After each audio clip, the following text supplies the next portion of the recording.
March 2020, the world shuts down, markets begin collapsing.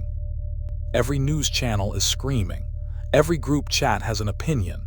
Every portfolio is bleeding. Somewhere an investor opens their phone. They see one number, -32%. Their heart races, their breathing changes, their palms sweat. They hit sell. 3 months later, the market begins one of the greatest recoveries in history. They watch it happen from the sidelines. Here's the terrifying part. They weren't stupid, they weren't inexperienced, they were human.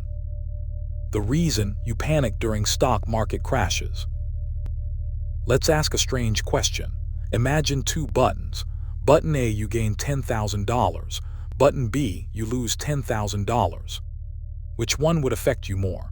Most people immediately say the loss, and psychology says they are right. Your brain doesn't experience gains and losses equally. Losing hurts roughly twice as much as winning feels good. Kahneman and Tversky called it loss aversion, one of the central findings of prospect theory. Which means your portfolio isn't just showing numbers, it's triggering pain, real psychological pain. Now imagine you're living 20,000 years ago. You hear something moving in the bushes. 2 choices. Ignore it or assume danger and run.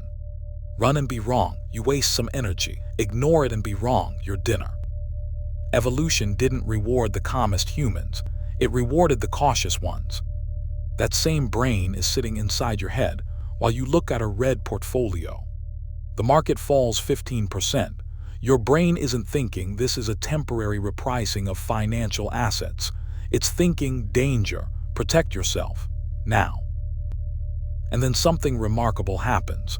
You open YouTube, market crash. You open X. This is just the beginning. You open Instagram, everyone is panicking. Suddenly it feels like the entire world is running, so you run too. This is herd behavior. Thousands of years ago, copying the crowd was often the safest strategy. If everyone started running, you didn't stop to ask for evidence. The problem: markets reward independent thinking, not herd thinking. The crowd buys when excitement is highest and sells when fear is greatest. So what do the best investors do differently? Stronger willpower? No. Less fear? Also no. They understand that emotions are information, not instructions. Fear is a signal. It is not a command. Just because your brain says sell doesn't mean you should. Your brain evolved to survive predators, not bear markets. And one more thing, check your portfolio every 30 minutes and every tiny dip becomes an emergency. Benartzi and Thaler called it myopic loss aversion. The more often you look, the more losses you feel and the more fearful you become. The investor trying hardest to stay informed often makes the worst decisions. So how do you fight millions of years of evolution? You don't. You build systems. Systems don't panic, people do. First, before you invest, write one sentence. Under what conditions will I sell? Not after the crash, before. Your calm brain is far smarter than your scared brain. Second, stop checking daily. Unless you're an active trader, daily prices are mostly emotional noise. Your job isn't to react, it's to endure. Third, when markets crash, don't ask how much have I lost. Ask, has the reason I invested changed? If the answer is no, nothing needs to change except your emotions. Remember one sentence, not just for investing, for life. Your brain was built to survive, not to build wealth. Those are 2 completely different jobs. And every market crash is a battle between them. The people who build wealth aren't fearless. They've simply learned not to confuse emotion with evidence.